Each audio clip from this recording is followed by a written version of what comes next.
નમસ્કાર દોસ્તો, વિડીયોમાં ફરી એક વખત તમારું સ્વાગત કરું છું। જે રીતે BCS M4ના પેપરો ફૂટ્યા છે, ફરી એક વખત મામલો પેપર ફૂટવાનો ચાલુ થયો છે, ત્યારે લોકોનું ધ્યાન આજકાલ પેપર ઉપર છે નહીં, ફક્ત ને ફક્ત પરસોત્તમ રૂપાલાનો જે વિવાદ ચાલી રહ્યો છે એમના પીડા છે। એટલે અચાનક જ આ પેપર ફૂટતાની સાથે જ વિદ્યાર્થી નેતા યુવરાજસિંહ જાડેજા જે રીતે પહોંચ્યા છે સબૂતો સાથે, ત્યાર પછી શું ઘટના બની છે? જે પેપરો ફૂટ્યા છે તારીખ 16, 18 અને 19ના પેપરો ફૂટ્યા છે। વિચાર કરો, ભારતીય જનતા પાર્ટીની સરકારની અંદર આ સિલસિલો હજુ પણ યથાવત છે પેપર ફૂટવાનો। વચમાં તો પેપરો ફૂટવાની લાઈનો લાગી હતી, છતાં આમના ઉપર કોઈ જાતની કડક કાર્યવાહી થતી નથી। વિદ્યાર્થીઓના ભણતરની સાથે ખિલવાડ થાય છે, ભારતીય જનતા પાર્ટી કોઈ જાતની એક્શન લેતી નથી। એમની પાછળનું મુખ્ય કારણ એક જ છે કે અભણ, અનપઢ, અંગૂઠા છાપ સરકાર છે, એટલે શિક્ષણમાં જરા પણ આ લોકોને રસ નથી, એટલે વારંવાર એક પછી એક પેપરો ફૂટતા રહે છે। ત્યારે ફરી એક વખત જે રીતે પેપરો ફૂટ્યા છે અને યુવરાજસિંહ જાડેજા તમામ સબૂતો સાથે પહોંચ્યા છે, ત્યાર પછી મેડમને જે રજૂઆત કરી છે અને ત્યાર પછી જે મેડમના હાલ થયા છે, આવો આપણે સંપૂર્ણ વિડીયો વિસ્તારથી જોવો છે। સંપૂર્ણ વિડીયો હું તમને બતાવવાનો છું, વિસ્તારથી જોજો અને ત્યાર પછી તમે નક્કી કરજો કે આ ઘટના કેટલી યોગ્ય કહેવાય કે હજુ પણ ભારતીય જનતા પાર્ટીના શાસનમાં પેપર ફૂટવાનો સિલસિલો ચાલુ છે। અમને એવું લાગે છે કે ગેરરીતિ કે ગોબાચારી કે છબરડા થયા છે, તેને ઉજાગર કરતા વિદ્યાર્થીઓ દ્વારા જે માહિતી મળી એ વિદ્યાર્થીઓની માહિતીના માધ્યમથી અમે આ તમામ માહિતીઓ જે ત્યાં તમારા સમક્ષ આપી રહ્યા છીએ એને ક્રોસ વેરીફાઈ અમે જાતે કરી છે અને એ માહિતી અમે આજે તમને આપવા માંગીએ છીએ। પહેલી એવી વાત છે કે BSc સેમ 4 માં BCA સેમ 4 માં જે પરીક્ષા હતી તેમાં 16 તારીખનું પેપર, 18 તારીખનું પેપર, 19 તારીખનું પેપર। 16 તારીખનું જે પેપર હતું પ્રોગ્રામિંગ વિથ C#, ત્યારબાદ 18 તારીખનું જે પેપર હતું web searching technology and optimize અને 19 તારીખનું જે પેપર હતું કે operating system concept with Unix and Linux. આ જે 3 પેપર હતા એ 3 પેપર સોશિયલ મીડિયાના અલગ અલગ ગ્રુપમાં આ પેપરો વાયરલ હતા। જે પેપર વાયરલ હતા એ હેન્ડ રિટન લખાયેલા છે, હાથેથી લખાયેલા છે, જેમાં 5 માર્કના જે પ્રશ્નો છે એ 5 માર્કના પ્રશ્નો લખવામાં આવ્યા છે। ટોટલ જોવા જાય તો 15 પ્રશ્ન આ રીતે વાયરલ અમને મળેલા છે। એ વાયરલ પ્રશ્નની અમે પુષ્ટિ કરી છે। આ જે વાયરલ પ્રશ્ન હતા, પરીક્ષાનો જે સમયગાળો હતો એ 10:30 નો હતો અને જે પેપર વાયરલ થયું છે એ 9:22 એટલે કે 1 કલાક અગાઉ આ પેપરો જે છે એ વાયરલ થઈ ગયા હતા। અમારી પાસે જે પુરાવો છે એ 9:20 ને 9:22 નો છે। બની શકે છે કે એ કદાચ એનાથી અગાઉ પણ વાયરલ થયા હોય, એટલે એની પુષ્ટિ અમે નથી કરી શકતા। હવે સ્ટેપ બાય સ્ટેપ અમે તમને એ આપતા પણ જઈએ પેપરો। આ સોશિયલ મીડિયામાં વાયરલ થયેલું પેપર છે જેમાં લખેલું છે ફોરવર્ડેડ મેની ટાઈમ્સ અને સમય છે 9:25। અહીંયા જે 5 પ્રશ્નો આપેલા છે, અહીંયા જે તારીખ કઈ છે આ છે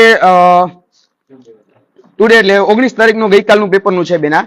આ જે રહ્યું હા ગઈકાલનું, હા।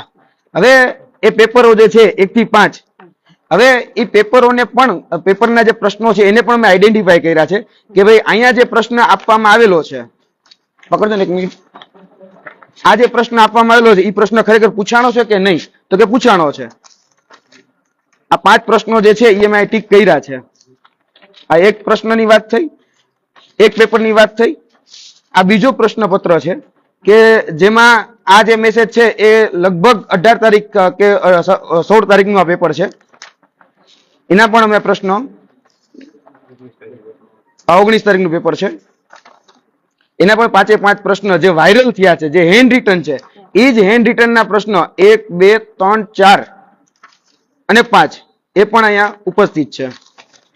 ત્યારબાદ આ વેનસડે નું જે પેપર હતું તેનું છે, તો તેના અંદર જે 5 પ્રશ્નો હેન્ડ રિટન દ્વારા જે મૂકેલા હતા ફોરવર્ડેડ મેની ટાઈમ્સ, તો એ પ્રશ્ન પણ આગળ આપવામાં આવેલા છે।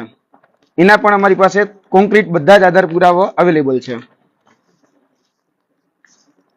મીડિયા વાળાને આપ્યા ને એમાં થોડુંક ઓલું થઈ ગયું।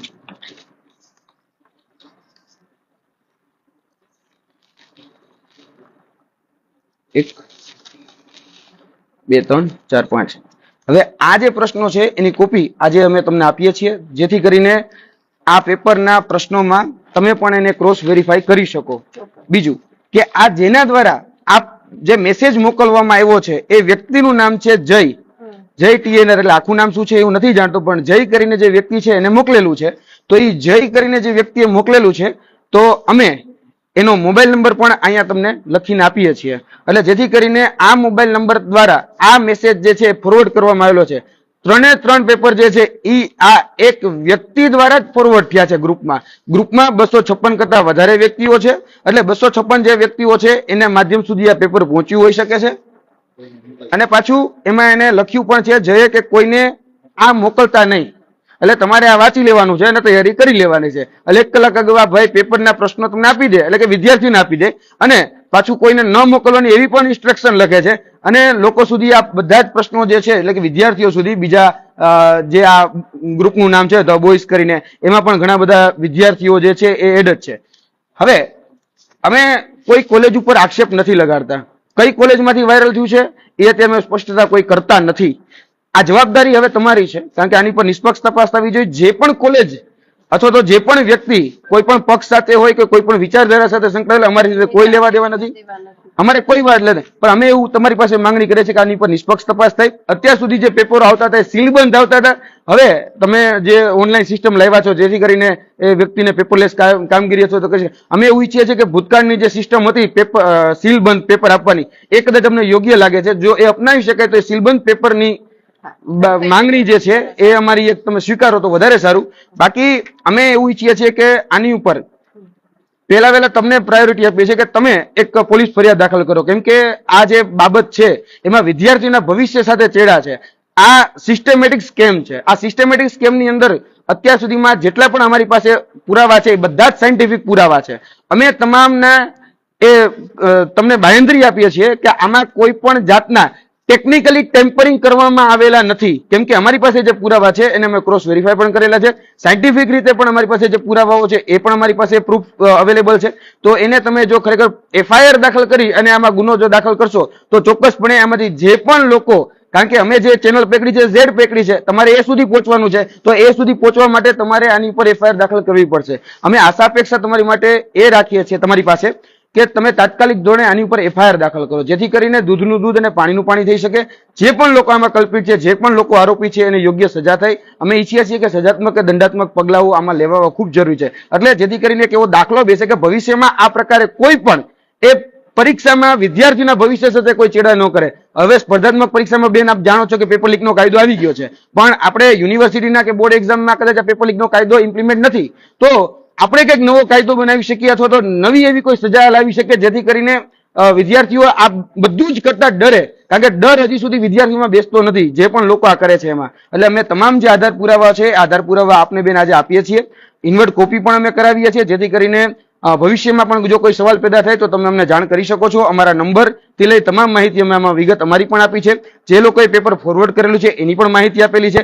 અમે તમારી પાસે એક્સપેક્ટેશન એટલી જ રાખીએ છીએ આમાં નિષ્પક્ષ તપાસ થાય, આમાં યોગ્ય તપાસ થાય. જે પણ લોકો કલ્પિત છે, જે પણ લોકો આરોપી છે અને તમે દંડાત્મક અને સજાત્મક કાર્યવાહી કરાવવામાં વિદ્યાર્થીઓની મદદ કરો, વિદ્યાર્થીઓના હિતની મદદ કરો, બસ એટલી જ તમારી પાસે બેન માંગણી છે. વધુમાં વધુ આ વિડીયોને શેર કરો, દરેક લોકો સુધી પહોંચાડો, જેથી કરીને દરેક લોકોને ખ્યાલ આવે કે વિદ્યાર્થીઓના ભણતર સાથે ખિલવાડ થઈ રહ્યો છે અને ભારતીય જનતા પાર્ટી હજુ પણ ચૂપ બેઠી છે. કોઈ પણ આરોપીને કડકમાં કડક સજા થતી નથી. એની પાછળનું કારણ શું હોઈ શકે? એટલે એક પછી એક પેપર ફૂટવાના સિલસિલાઓ ચાલુ છે. વધુમાં વધુ વિડીયો શેર કરો, દરેક લોકો જાગૃત બનો, યોગ્ય સરકાર તમે પસંદ કરો.